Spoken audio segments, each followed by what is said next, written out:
What's going on, man? It's your boy Butler. It's the best day of my life. Stay out of prison.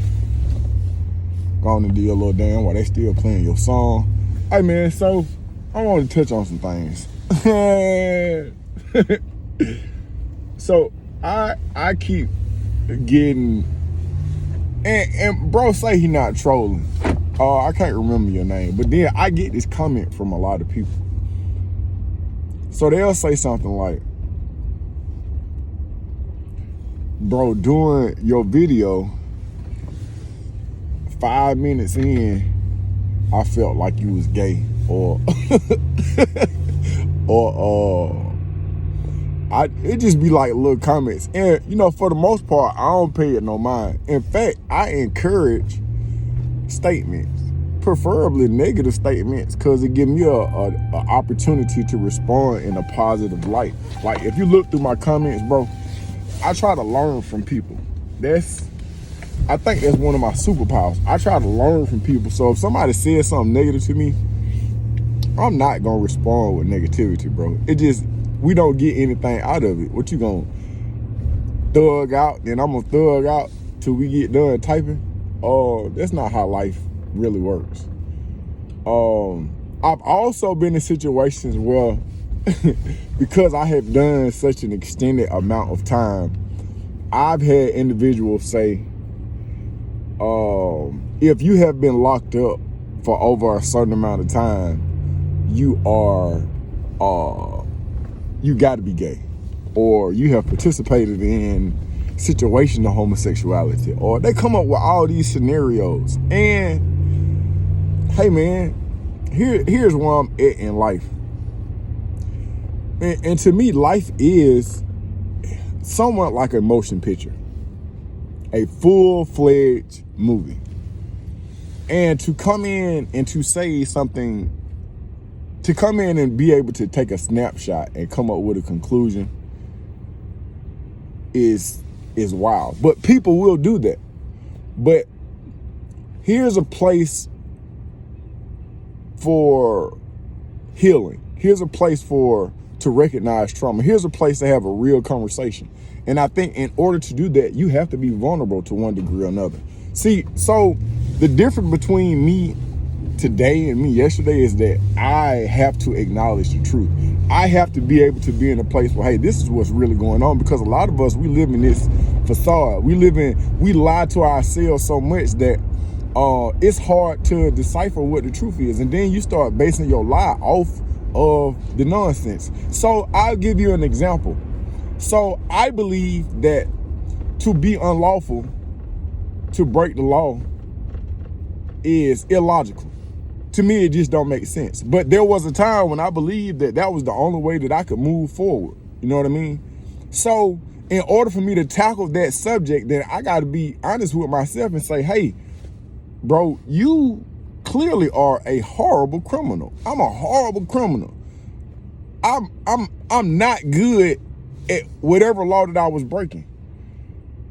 If I robbed the grocery store, bro, and the police pulled up for a pack of cigarettes, that wasn't my first robbery. That wasn't the only time I tried. Let's say I robbed somebody, bro, and let's say I got $100,000. And I did not get $100,000. On this last lick, bro, I didn't get a dime. I didn't get nothing. Let's say I got $100,000. Okay, so then I get 10 years for that. Okay, so let's break that down. Let's do the math on that. $100,000 divided by 10 years is $10,000 a year. I literally could have worked at McDonald's on the fries. And so what I'm saying is, it just doesn't make sense. That wasn't a good decision to make. So when I start talking about music and I say something like, bro, the music is killing us.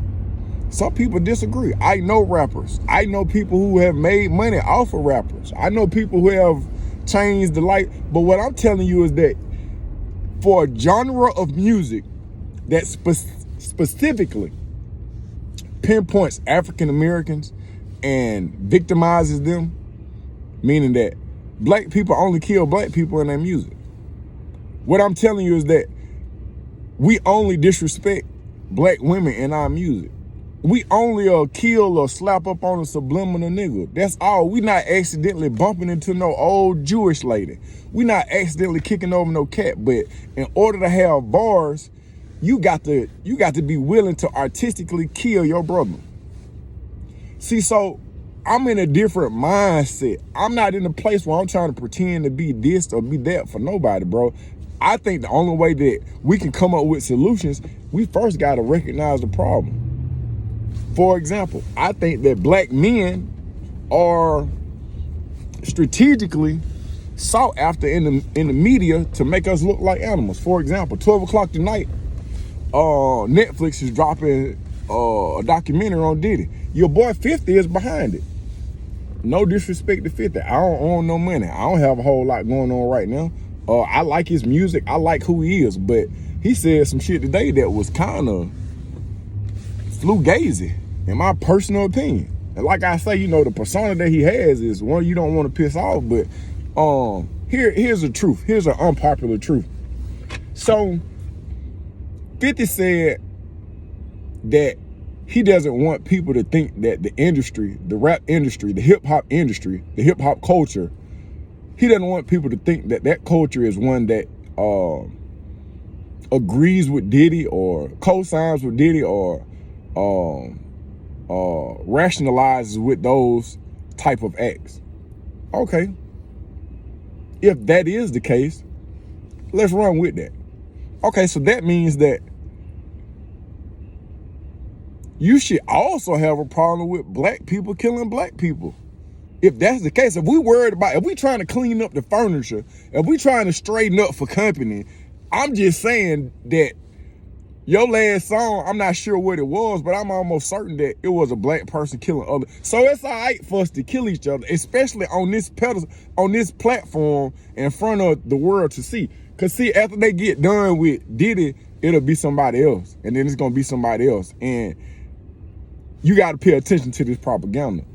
And at the end of the day, you know, maybe it's beef with 50. Maybe he just that petty.